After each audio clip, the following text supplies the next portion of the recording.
Good morning, 8th graders. It's Valerie from the Putnam County Library. I know it's going to be really different this year. And so we decided that a fun thing that we could do is we could create some of our regular recordings.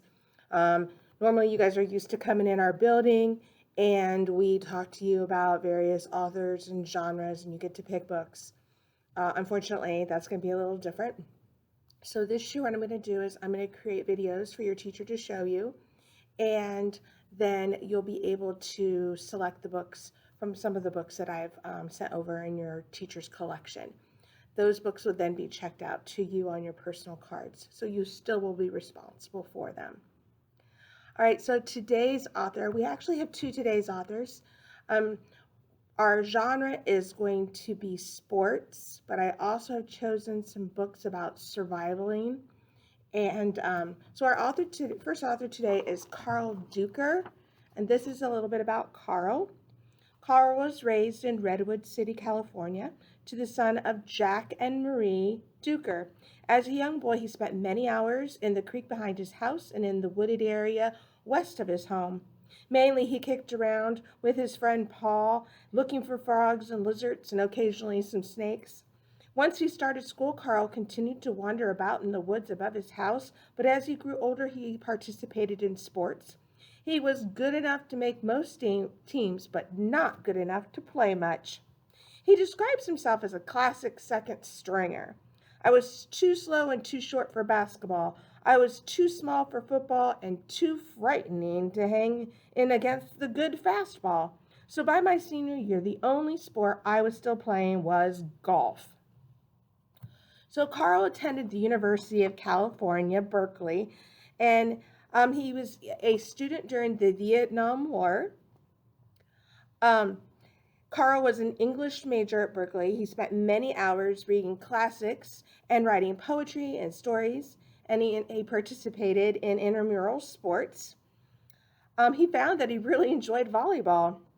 As an adult, Karl worked primarily as a teacher, though he also had some time in the newspaper business. He played basketball, taught volleyball for many years, but one too many sprained ankles forced him to give up both games. Karl still loves playing golf every Sunday morning at Jefferson Park, a classic old public golf course located in Beacon Hill, Seattle. Jefferson is the course on which Fred Couples learned to play. Yes, Fred Couples learned the game on a public golf course. Karl's handicap present is 9.4. Now that he's retired, Karl goes to the gym every morning to do some light weightlifting and spend time on the elliptical machine. Let's see here. So, let's see, I'm going to share some of Karl Duker's books. And again, these are going to be in Mrs. Lammer's classroom collection, so you will have an opportunity to check these out. Now, if somebody else takes a book that you want, you can request it for the next time. If there's any books that you want, you can go ahead and request it, and I will put in a request for them. Keep in mind, though, things are coming very slowly from other libraries this year. That's new for us. We're used to things coming pretty quickly, and this year everything comes very slowly.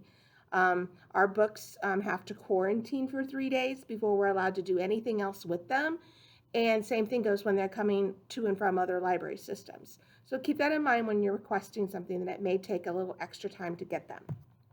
So the first Karl Duker book I'm going to share with you is Painting the Black. When a hard ball is coming at you fast, and when it's dancing too, every single nerve in your body is alert and ready. Your eyes are wide open and the adrenaline is pumping.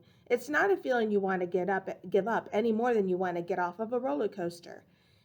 In Ryan Ward's senior year has begun to feel the magic of baseball, the magic of catching a wicked slider, of throwing a runner out of training hard and pushing his limits. But when one of his teammates clearly pushes the limits too far, Ryan is faced with the heartbreaking dilemma. He must choose between his love for the game and his integrity. And that is Painting the Black. Many of you are familiar with gym candy. And this is gym candy.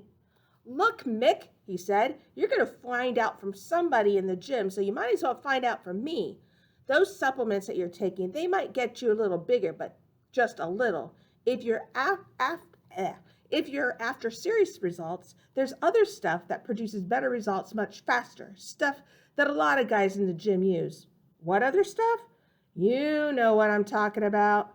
Gym candy. This one's called Night Hoops. In the pale moonlight, the basket seemed only half real, half there. You think that darkness would make it hard to shoot, but it actually helped me concentrate. There was nothing else to see, nothing else to hear. O'Leary wasn't shouting instructions at me. My dad wasn't scrutinizing my every move. There was just the basket in front of me, the ball in my hands, and Trent defending. Nick Abbott and Trent Dawson have nothing in common but basketball, or so it seems. But as the basketball season progresses, their lives become unexpectedly intertwined. In this story of an unlikely bond, Karl Duker explores that dark and confusing place between loneliness and friendship, between loyalty and betrayal, filled with gripping gameplay. The novel will leave readers wondering if they themselves could reach out to a boy like Trent. And that is Night Hoops. This one's called High Heat.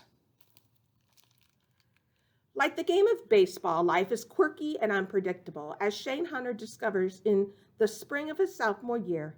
Suddenly, and without warning, his life of privilege is turned upside down, and just as suddenly, life begins to seem utterly without fairness or purpose to him.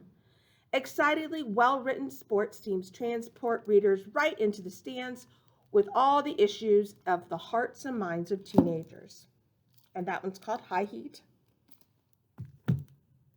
And the final Karl Duker book that I have today is called Cutlass.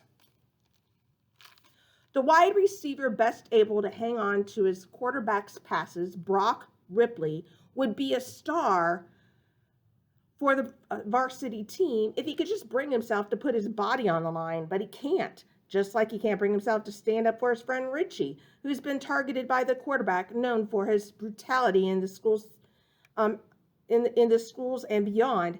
As events spiral out of control, Brock is faced with the true test of his character, and that one's called Cutlass. So these are Karl Duker's books. They're a little heavier on their content, so keep that in mind. Another sports book that I pulled for you, I have a lot of sports books that are coming over to you guys, but this one's really, really popular right now because it's by Kwame Alexander. And Kwame Alexander is a super prolific author right now, and this one's called Rebound. Before he's Chuck "Da Man" Bell, proud father of Jordan and Josh Bell, Charlie is a kid who dreams of basketball glory. In his mind, he can steal, jump, dunk, and make the crowd go wild, just like a pro baller. But when tragedy strikes, Charlie can't help but make all the wrong moves. So this is Rebound. Now, almost all of the books that I have picked for you guys this time, they all have AR points. There's a few of them that might, but I tried to make sure all of them had AR points because I know that's what you guys are after this year. So our second author today is Mike Mullins. Again, I told you that I was picking some books that had to do with being a survivalist. Mike Mullins actually was an author that visited our library probably about 7 or 8 years ago, and he talked to us about his Ashfall series. He's a really quite interesting author. So this is a little bit about him, and it's funny, if you go to his website, he has 3 different types of bios. He has a funny bio, a serious bio, and then a just ordinary bio. So I chose his funny bio today. Mike Mullins' first job was scraping the gum off the undersides of desks at his high school. From there, things went steadily downhill. He almost got fired by the owner of a bookstore due to his poor taste in earrings. He worked at a place that showed slides of poopy diapers during lunch. It cut down on the cafeteria budget. The hazing process at the next company included eating live termites raised by the residents of the etymology department. So that didn't last long either. And for a while, Mike juggled bottles at a wine shop, sometimes to a disastrous effect. Oh, and then there was the job where swarms of wasps occasionally tried to chase him off of ladders. So he's really glad his writing thing seemed to be working out. Mike holds a black belt in Taekwondo. He lives in Indianapolis with his wife and their three cats. His debut novel, Ashfall, was named one of the top young adult novels from 2011 by the National Public Radio and Best Teen Books in 2011 by Kirkus Reviews and New Voice Selections and America's Best-Selling Association. He is represented by Kate Testerman of KT Literary. And this is Ashfall. This series, there's 3 books in this series: Ashfall, Ash and Winter, and Sunrise. And then they have a novel called Darla's Story. And his newest book is called Surface of Tension, which is a completely different type of a story. So this is a little bit about Ashfall. Under the bubbling hot springs and geysers of Yellowstone National Park is a supervolcano. Most people don't know it's there.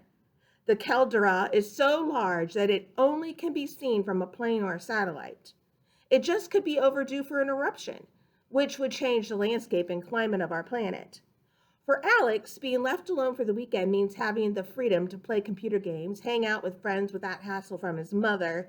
Then the Yellowstone supervolcano erupts, plunging his hometown into a nightmare of darkness, ash, and violence.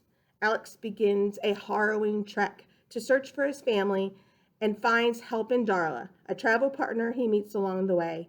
Together they must find the strength and skills to survive and outlast an epic disaster.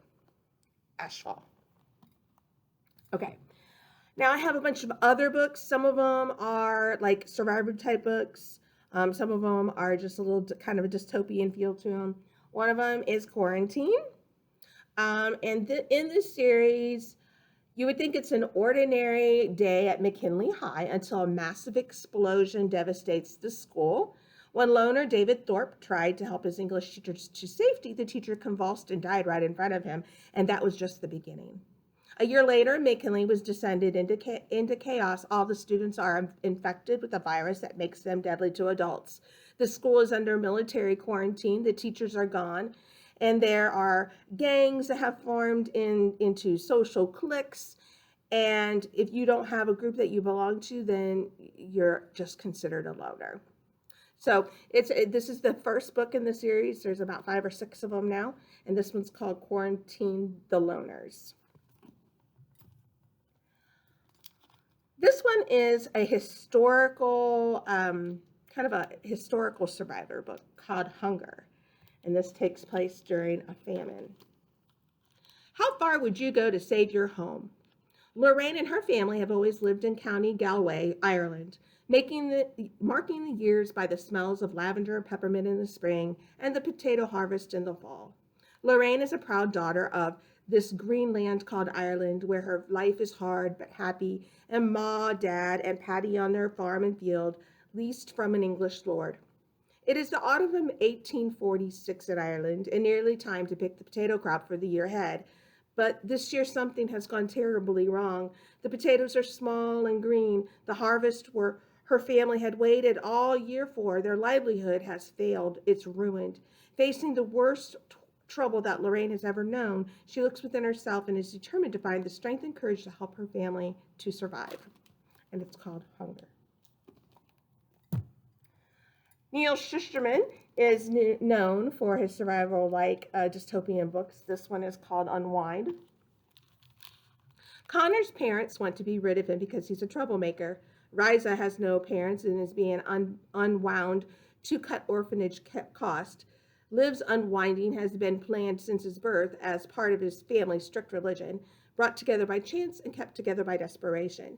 These 3 unlikely companions make a harrowing cross-country journey, knowing their lives hang in balance. If they can survive until their 18th birthday, they can't be harmed. But when every piece of them, from their hands to their hearts, are wanted by a world gone mad, 18 seems far away.